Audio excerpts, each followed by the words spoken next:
नमस्कार, मेरा नाम है अमिताभ और दृष्टि आईएएस की इन-डेप्थ श्रृंखला में एक बार फिर से आपका स्वागत है। दोस्तों, कूनो राष्ट्रीय उद्यान एक बार फिर से चर्चा का विषय बना हुआ है।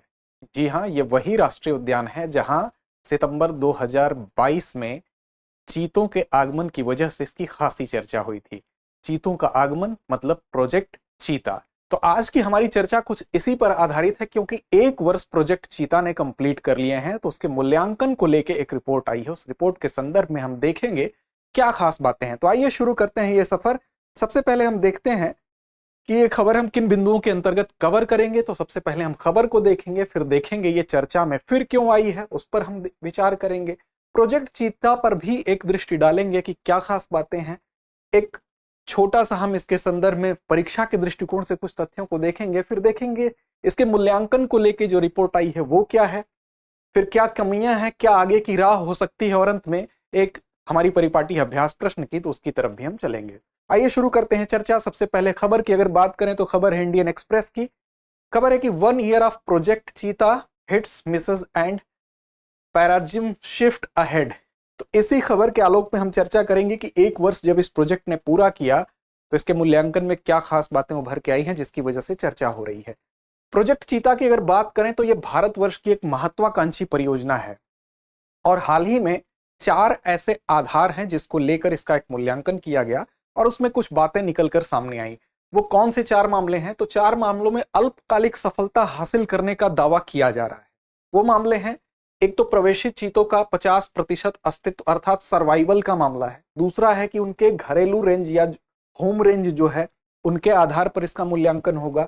तीसरा, इसने शावकों को जो जन्म दिया है, इस एरिया में जो शावकों का जन्म हुआ है, इसको भी आधार बनाया जाएगा। और चौथा है कि स्थानीय समुदायों के लिए किस प्रकार राजस्व सृजन हो रहा है यहाँ पर, इसको भी आधार बनाया जाएगा। तो इन 4 आधारों पर एक मूल्यांकन रिपोर्ट हम कह सकते हैं। तो क्या है प्रोजेक्ट चीता, पहले इसको जानना आवश्यक है। तो देख लें, सबसे पहले अगर इस बात करें भारतवर्ष में, तो लास्ट टाइम जो चीता देखा गया वो 1947 में देखा गया, वो छत्तीसगढ़ राज्य में देखा गया। उसके बाद 1952 में आते आते इसको विलुप्त घोषित कर दिया जाता है। ऐसे में जैव विविधता के दृष्टिकोण से यह आवश्यक है कि इस संदर्भ में कार्य किया जाए। तो इसके लिए प्रयास काफी पहले से चल रहे थे, कई प्रयास हुए। कुछ प्रयास 70 के दशक में हुए, जो कि ईरान में भी एशियाटिक चीते पाए जाते हैं। तो ईरान से बातचीत करने की कोशिश की गई लेकिन वहां सफलता नहीं मिली। फिर 2009 में एक प्रयास होता है, वहां भी हमें पूरी सफलता नहीं मिली। फिर मामला न्यायालय में चल रहा था, फिर न्यायालय के मार्फत जब क्लीन चिट मिलती है तो आगे भी सफलता मिलती है और ये प्रोजेक्ट चीता शुरू होता है। और इसके बाद इसने सफलतापूर्वक 1 वर्ष अपने पूरे किए। क्या सफलता, क्या असफलता, क्या कमियां रह गई, क्या आगे की राह होगी, वो हम देखते हैं। तो देखें ये महत्वपूर्ण क्यों है। तो एक अंतर महाद्वीपीय स्थानांतरण परियोजना है। अंतर महाद्वीपीय का मतलब एक महाद्वीप से दूसरे महाद्वीप में चीते का स्थानांतरण किया जाएगा, वहां उसको रखा जाएगा, इसलिए ये खास होती है। और विश्व की है पहली, इसलिए ये और इंपॉर्टेंट हो जाता है। कोई भी चीज विश्व में अगर पहली बार हो रहा है तो वो परीक्षा के दृष्टिकोण से विशेष रूप से महत्वपूर्ण हो जाता है। बात करें तो 2009 में चीते को वापस लेने के शुरुआती प्रयास हुए थे। अफ्रीका में तात्कालिक वहां के मंत्री गए, बातचीत किए और वहां का एक चीता संरक्षण कोष है, उसके साथ बातचीत चली। कुछ सकारात्मक प्रयास भी हुए। African cheetah introduction project in India भी लॉन्च किया गया लेकिन बहुत फलीभूत नहीं हुआ। फिर 2020 में सुप्रीम कोर्ट ने जब इन प्रयासों को अप्रूव किया तो वहां से फिर से गाड़ी पटरी पर चलने लगती है। जुलाई 2020 में आप देखेंगे कि नामीबिया गणराज्य के साथ हमारा समझौता होता है इस क्लीन चिट के बाद। और नामीबिया से आपको याद होगा कि सितंबर 2022 में 8 चीते भारतवर्ष में आते हैं। ये वो दिन था जिस दिन भारतीय प्रधानमंत्री का जन्मदिन भी था। जैव विविधता के संरक्षण के दृष्टिकोण से यह कदम महत्वपूर्ण है, इसलिए इस दिशा में प्रयास और भी जोर शोर से किया जाने लगा। इस परियोजना के हिस्से के रूप में देखें तो कूनो राष्ट्रीय उद्यान, जो कि श्योपुर मध्य प्रदेश में है, यहां मैप में आप इसकी स्थिति देख सकते हैं। यहां पर 20 चीते लाए गए, जिसमें कि 8 नामीबिया से और 12 दक्षिण अफ्रीका से बाद में लाए गए। इस प्रकार इनकी संख्या आप देखें तो 20 है जो अब तक लाए जा चुके हैं।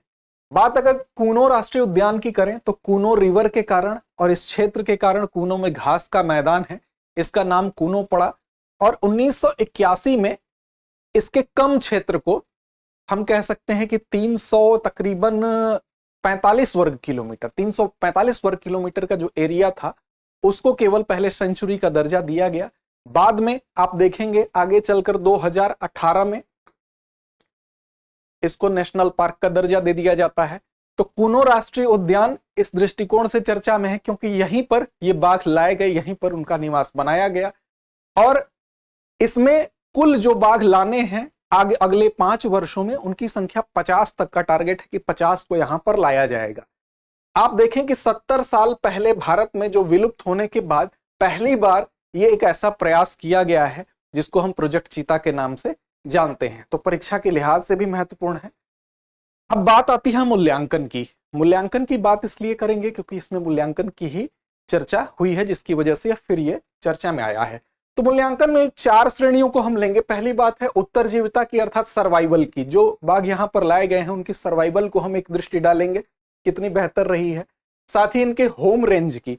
होम रेंज क्या होता है? बेसिकली कोई भी बाघ अगर लाया जाता है तो उसको पहले बाड़े में रखा जाता है, उसके लिए एक विशेष शब्द बोमास यूज किया जाता है जो कि अफ्रीकी शब्द बोमा से बना हुआ है।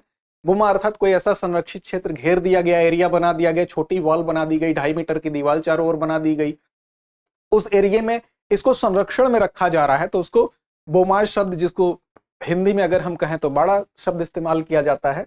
तो उसमें अगर कोई चीता या कोई जानवर रह रहा है इस तरह का, तो वो बहुत सफल चीज नहीं मानी जाएगी। सफल तब माना जाएगा कि जब वो जंगलों में, इस बोमास के एरिया से निकलकर जंगलों में अगर निवास करेगा, कितने टाइम जंगल में वो स्पेंड कर रहा है, तब ये माना जाएगा कि पर्यावरण के साथ वो बहुत अनुकूलित है, वो असली सफलता मानी जाती है। तो उस लिहाज से भी देखेंगे कि होम रेंज बनाने में, अर्थात जंगल में वो कितना समय व्यतीत करता है।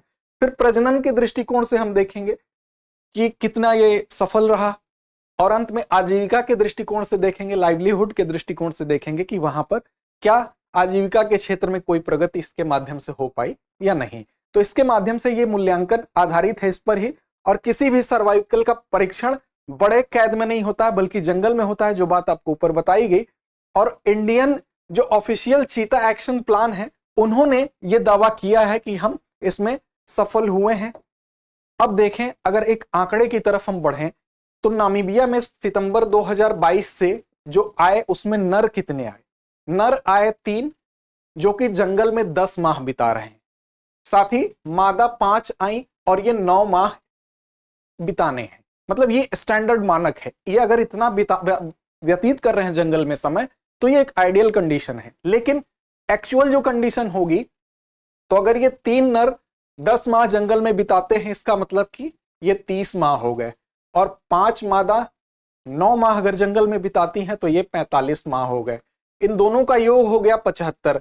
तो कुल 75 माह, जिसको चीता माह भी कहा जाता है, ये इन्हें बिताने थे जंगल में, तब आइडियल कंडीशन होती। लेकिन इन्होंने जो चार्ट जारी किया है, उस चार्ट के अकॉर्डिंग आप देखें तो बोमास के बाहर जो बिताए गए माह हैं वो 16 चीता माह ही हैं टोटल। तो ये कहीं ना कहीं वो आइडियल कंडीशन से काफी दूर है। दूसरी बात आप देखें, फरवरी 2024 में दक्षिण अफ्रीका से जो चीते आए थे, उसमें अगर नर की बात देखें तो 7 थे और 6 माह इनको जंगल में बिताने थे आइडियल कंडीशन के अकॉर्डिंग। मादा को 5 माह बिताना था, 5 मादा को 5 माह बिताना था। इस तरह से ये हो गए आपके 42 माह, और ये 5 मादा को 5 माह, ये 25 माह। ये टोटल संख्या 67 चीता माह होती है। अगर ये मिलके दोनों नर और मादा 67 चीता मंथ जो है वो अगर व्यतीत करते तो आइडियल कंडीशन होती। लेकिन इस चार्ट के अनुसार जो जारी किया गया, इसके अनुसार बोमास के बाहर अर्थात जंगल में बिताए गए माह अगर देखे जाएं तो 11 चीता माह है। ये दोनों ही कंडीशन के हिसाब से देखें तो आइडियल कंडीशन से काफी दूर प्रतीत होता है। तो ये पहली श्रेणी के अंतर्गत था। अब देखें आप, अगर कुल कितने आए, कुल आए बाघ 20, जिसमें कि 8 नामीबिया, 12 अफ्रीका से, जिनमें 6 की मृत्यु भी हो गई। तो सर्वाइवल की अगर बात करें तो इसमें 6 मर गए, जिनका नामकरण भी किया गया था इन चीताओं का। धात्री, शासा नामीबिया, सूरज, उदय, दक्ष और तेजस, ये 4 दक्षिण अफ्रीका से आए थे जिनकी मृत्यु हुई, और धात्री और शासा नामीबिया से आए थे जिनकी मृत्यु हुई। साथ ही 4 शावक पैदा भी हुए, जिनमें से 3 की मृत्यु हो गई। अब जो पैदा हुए उसमें से 3 मर जा रहे हैं, तो एक जो बच रहा है उसको विशेष संरक्षण में पाला जा रहा है। ऐसी कंडीशन में हम देखें तो कहीं ना कहीं हमें यह लग रहा है कि जो अनुकूलन की अवस्था है वो बहुत ज्यादा इनके मार्फत अनुकूलित ये नहीं हो पा रहे हैं वातावरण के साथ। होम रेंज की जहां तक बात है, अर्थात जंगल में बिताए गए अगर समय की बात है, तो आप देखें 8 नामीबियन में से 3 ने, जिसका नाम आशा, गौरव और शौर्य है, वो जंगल में 3 माह से अधिक समय बिताते हैं। मतलब थोड़ा सा इनकी कंडीशन ठीक है, लेकिन बाकी किसी चीते ने कूनो में होम रेंज बनाया, इसकी संभावना बहुत कम लगती है। होम रेंज बनाने का मतलब कि जंगल में ज्यादा समय व्यतीत करना, वहां पर अपनी गतिविधियों को ज्यादा संचालित करना, तो इसकी संभावना क्षीण लगती है। साथ ही अगर प्रजनन की बात करें तो आप देखें जो एक्शन प्लान है उसमें चीता जंगल में सफलतापूर्वक प्रजनन करेगा ऐसा बताया गया था। उनका यह कहना था कि चीता आसानी से जंगल में प्रजनन करेगा। लेकिन यहां क्या हुआ कि जो नामीबियाई मादा है, ज्वाला है, उसने 4 शावकों को जन्म तो दिया, लेकिन वो जन्म हंटिंग बोमा के अंदर दिया। बोमा अर्थात वही क्षेत्र जो मैंने आपको बताया, उस क्षेत्र के अंदर दिया, जंगल के अंदर नहीं दिया। अगर वो जंगल के साथ अनुकूलित होती तो यह जन्म जंगल के अंदर वो दे सकती थी शावकों को। साथ ही आप अगर देखें तो वो जंगल के लिए अनफिट भी थी, इसलिए उसको भी बाद में इस बोमा में स्थानांतरित किया गया। आजीविका के दृष्टिकोण से जरूर कुछ पॉजिटिव दिखता है, क्योंकि स्थानीय समुदायों के लिए वहां पर रोजगार का सृजन होता है। इससे जुड़े तमाम रोजगार, तमाम लोगों के साथ कॉन्ट्रैक्ट किए जाते हैं, तमाम अनुबंध किए जाते हैं। साथ ही साथ वहां की भूमि की कीमत में भी वृद्धि होती है, क्योंकि इस तरह के बड़े प्रोजेक्ट जब कहीं लॉन्च होते हैं तो वहां की भूमि की कीमत बढ़ती है। तो इस लिहाज से वो सफलता हमको दिखाई जरूर देती है। अब इस समझौते में काफी हम चीजों में इस चीज को लागू करने के लिए, प्रोजेक्ट चीता के लिए हमने कुछ समझौते भी किए, कुछ कमियां भी रह गई, तो एक नजर उन पर डालते हैं। समझौते में हमने क्या किया, तो चीतों की प्राप्ति के लिए हमने कहीं ना कहीं नामीबिया का सपोर्ट करेंगे, क्योंकि ईरान के साथ हमारी वार्ता एक तरह से असफल हो गई थी जहां पर एशियाटिक चीते थे। तो यहां पर अफ्रीकन देशों के साथ जब बात हुई तो कहीं ना कहीं हम एक शब्द नेगोशिएशन यूज कर सकते हैं कि उनका समर्थन हमें किसी मंच पर करना पड़ा। तो भारत ने अंतर्राष्ट्रीय मंचों पर जैव विविधता के सतत उपयोग और प्रबंधन के लिए नामीबिया का समर्थन करने का वादा किया, प्रॉमिस किया कि भाई हम इस मंच पे आपका समर्थन करेंगे। दूसरी बात, चीतों के आने के कुछ सप्ताह बाद भारत ने हाथी दांत के व्यापार के खिलाफ साइड्स वोट में भाग नहीं लेकर अपना दशकों पुराना रुख त्याग दिया। मतलब अब तक वो भाग लेता था, इनके पक्ष में होने के कारण उसने इसमें भाग नहीं लिया, जो कि हाथी दांत के व्यापार के खिलाफ था, जिसमें भाग लेता आ रहा था भारत। तो ये कहीं ना कहीं 2 समझौते किए भारत ने। साथ ही आप देखें, अब कमियों की बात कर लें तो एक साथ इनको रखा गया और बंदी प्रजनन कराया गया। बंदी प्रजनन का मतलब कि संरक्षण में एक विशेष एरिया में रख के उनको प्रजनन कराया गया। ओपन प्रजनन वो होता है कि उनको खुला छोड़ दें, स्वेच्छा से वो कर रहे हैं। ऐसे में जब बंदी प्रजनन का प्रयास किया गया तो आप देखेंगे कि जो मादा है, मादा चीता है, वो गर्मी उसको बर्दाश्त नहीं होती है, और ऐसी कंडीशन में अगर नर उसके पास पहुंचने की कोशिश करेगा तो हिंसा होने की संभावना रहती है। तो ये कहीं ना कहीं एक कमी है जो कि बंदी प्रजनन के मार्फत हमको उजागर होती है। साथ ही मादा चीता जो है वो कुछ मामलों में जब 2 लोगों के चीते की प्रजातियों में आनुवांशिक भिन्नता अगर दिखाई देती है तो ऐसी कंडीशन में वो काफी सिलेक्टिव हो जाती है, इसलिए भी कुछ दिक्कतों का सामना करना पड़ा। 3 शावकों की मृत्यु निर्जलीकरण से हो गई, डिहाइड्रेशन से मौत हो गई। ये कहीं ना कहीं एक बड़ा फेल्योर है और निगरानी दल की विफलता को यह दर्शाता है। साथ ही आप देखें, कई जानवरों में कीड़ों का संक्रमण हुआ, और ये हम तब तक नहीं इसको पॉइंट आउट कर पाए जब तक कि 2 की मृत्यु ना हो गई।